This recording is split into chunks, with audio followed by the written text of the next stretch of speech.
In today's video, I'm going to show you how to upload audio on Google Drive. So currently I open Google Drive on my PC. So I click on this new, then click on upload, then I choose this music. You can see it's already uploaded on here, but if you want to upload a specific file, so you can create a new file. Just click on new, then click on new folder. So here are, you can type music, you can create any others file as well. So just find out now music. You can see this on music, then I need to open and again click on new. You can see good for the ghost, this is my music. Now click on open.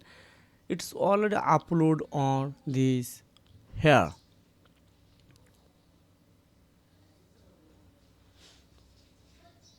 Wow, you can see it's already have on Google Drive. If I go back on Drive, then I want to find out, now going on your music file, then wow, my drive, then music, oh this one, then you can see this is a music. So this is a method how you can upload music to Google Drive. So if you have found this video helpful for you, make sure like and subscribe this channel. So you can take care. Goodbye.